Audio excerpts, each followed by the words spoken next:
ruined by her constant use of the word like every second word. Arg. Wonder how she would be able to have a conversation if the word didn't exist. She should try it sometime. I couldn't finish this video, she was so annoying. And end scene. Okay, if you've read the title of this video, the idea for this video, I have to admit, came about because in a few of my past videos where I'm more casual, unscripted, or the ones where I'm talking to my friends, I use the word like a lot. That is absolutely true. And in these videos, I tend to get some relatively mean comments about my use of the word.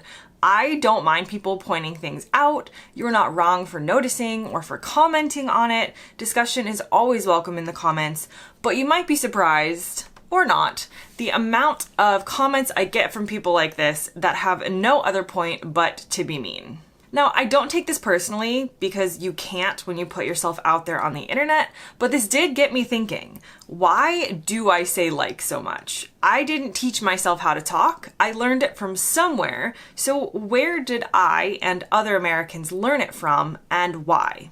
There are a lot of different areas to explore in this video, so to give you a play-by-play of where we're headed, first we're going to talk about the word like as a filler word, and we're going to talk about British filler words as well. Then we're going to go into the unique way that Americans use the word like and the history of the usage of this word in the US.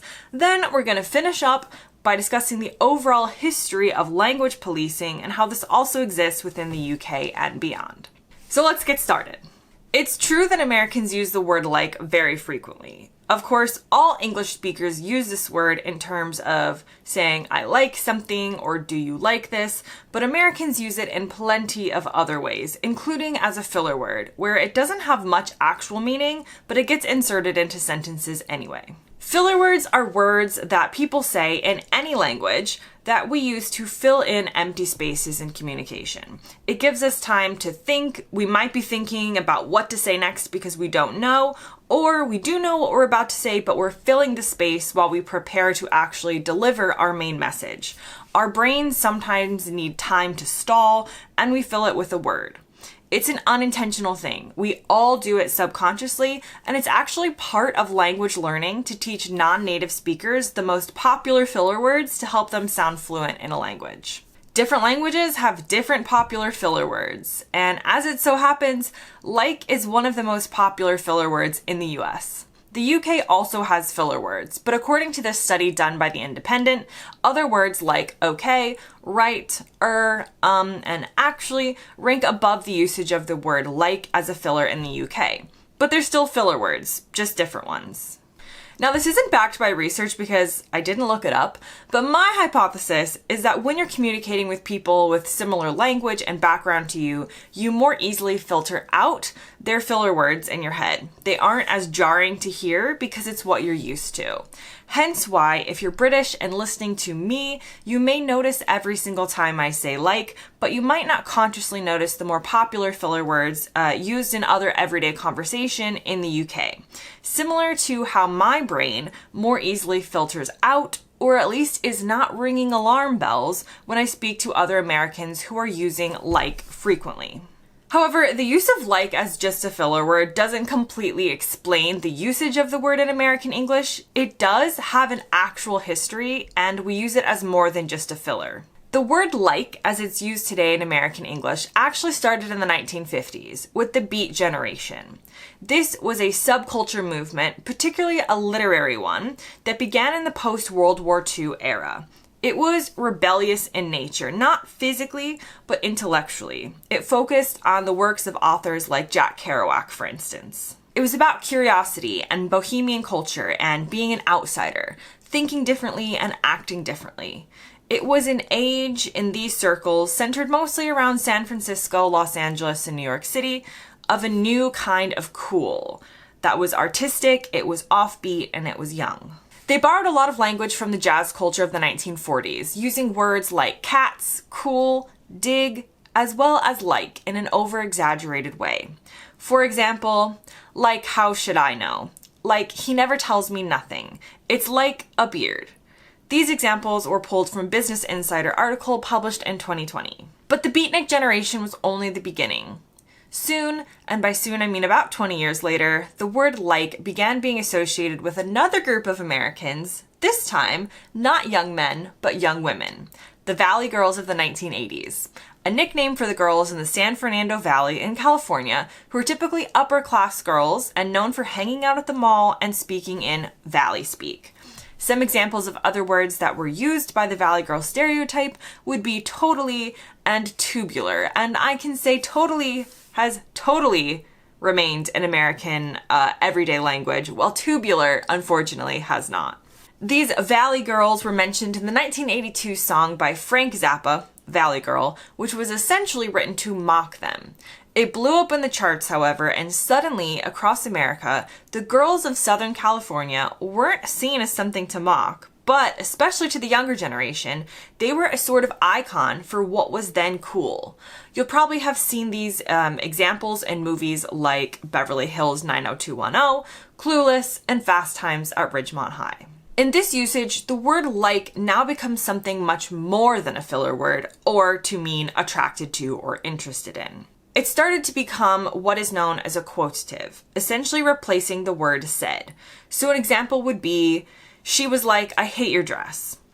However, the reason it's not the entirely same meaning as the word said, she said, or he said, is that often it's used when you're trying to convey the general meaning of what someone said. You're not quoting them exactly, and you want your listener to know that you're not quoting them exactly. So the word like, in this sense, gives the listener an indication that it isn't an exact quote. She might not have said the actual words, I hate your dress, but she said something similar or something that has the same meaning. Like is also used in American English as an adverb for approximation. That happened like 5 days ago. She called me like 5 minutes ago. Again, you're telling the listener that it might not be exact, but you're approximating. Another use is what is known as the discourse participle, which just means that it's emphasizing something.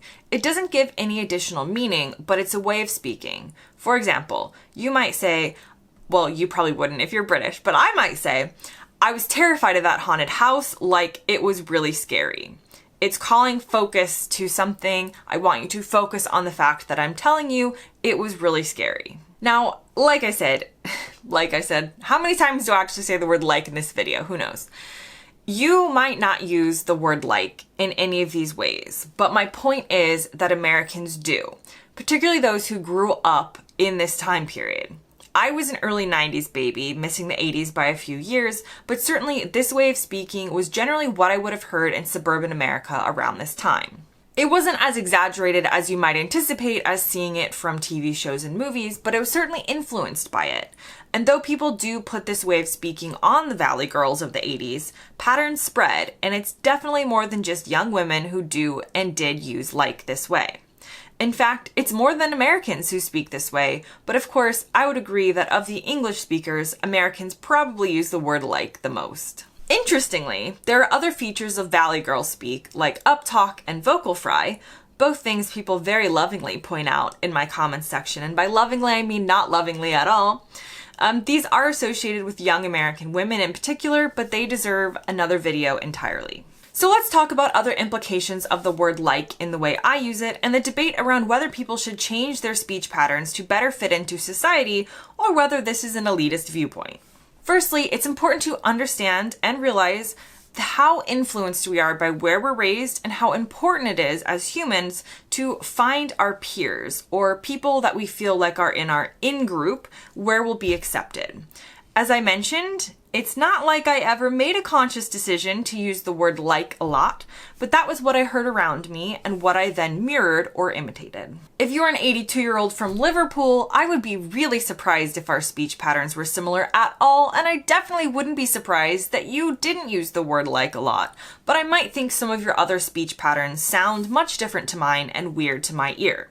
Because the hypothetical 82-year-old from Liverpool would have been influenced by whatever patterns they heard growing up and would have imitated them. There isn't one right way to speak. That's the beauty of language, that from Shakespeare times until now, things are always changing, and whether you like it or not, certain subsets of culture, countries, age, demographics, whoever, are changing the language to suit them. And why? because it helps them find their people and connect as a group. As this quote from a Time.com article points out, young women use the linguistic features that they do not as mindless affectations, but as power tools for establishing and strengthening relationships. I sound like I do when I'm doing casual videos or videos with my friends because this is how I speak when I am relaxed. In many ways, it means I am comfortable with you, either as an individual person or as an audience. Then there's something called linguistic bias. And this is a bias towards someone for how they speak, judging how well they can communicate based on your own expectations for how someone communicates. And this doesn't just happen to Americans. In the UK, I see this all of the time, particularly in the Southeast. There is a culture of the Queen's English, or the type of English used by BBC presenters, as the standard for someone who is communicating properly, and it's easy to judge people who use different speech patterns. As an outsider in this culture, I can say that I observe all of the time people looking down on others who they feel are stupid or ignorant because of their speech patterns, because they've come from other towns or villages across the UK. Does it mean they are stupid or ignorant? No. And neither are people who use like a lot in speech. They might be stupid and ignorant, but that would be based on other things besides the fact that they aren't communicating in the way that your own in-group would. In fact, a study done by the Journal of Language and Social Psychology actually found that people more likely to use like in conversation are typically more conscientious and thoughtful and aware of themselves and their surroundings. This was one study, so we're not going to take it as fact, but my point is that there's more to language than meets the eye or ear.